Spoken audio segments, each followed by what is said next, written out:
Saya pulang dari Cipto ke Harapan Kita. Di Harapan Kita juga penuh, nggak ada tempat. Jadi Rizky akhirnya dibawa kemana? Rizky tetap masih dan saya yang bolak-balik, saya yang disuruh. Iya. Dari Harapan Kita itu saya balik lagi ke Anissa. Saya bilangin di Cipto penuh, Harapan Kita juga penuh. Saya pulang ke Anissa. 4 hari kemudian ibunya pulang dari Anissa. Kira-kira 10 hari baru ibunya pulang.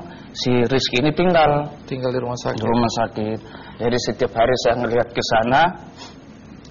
Semenjak lahir setetes air juga nggak pernah masuk ke mulutnya. Jadi saya kasihan. Dia di ruang di kaca itu, di inkubator. Akhirnya saya dan istri bernasib bawa pulang. Saya bawa pulang dari rumah sakit Anissa. Sambil kita berobat alternatif segala macam. Pas umur Rizky 1 bulan, saya sebagai orang tuanya berpikir untuk mengimunisasi.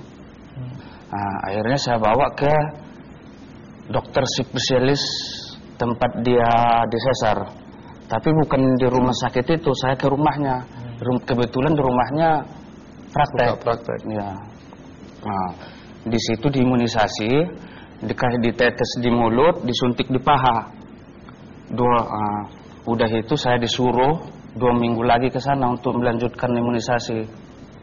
Pas nyampe waktu yang ditentukan, saya ke dokter lagi, dokter spesialis yang mengimunisasi dia.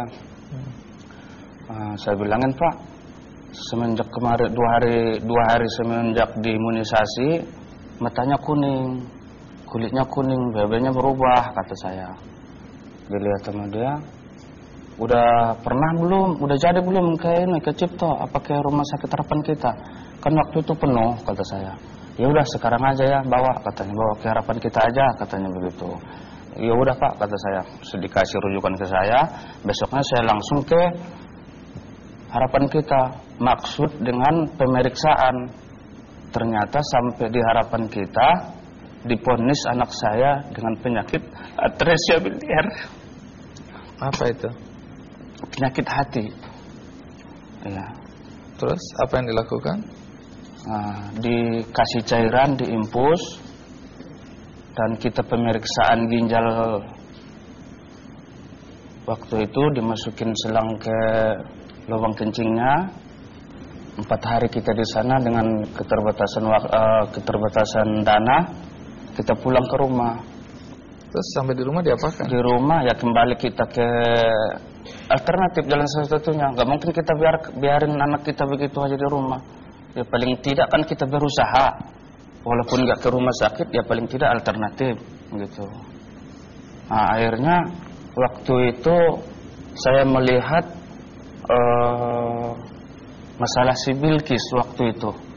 Kenapa si Bilkis bisa begitu, sementara anak saya yang lebih parah saya nggak bisa, kata saya dalam hati. Bisa begitu itu menggalang dana ya? Iya. Melalui Facebook? Iya.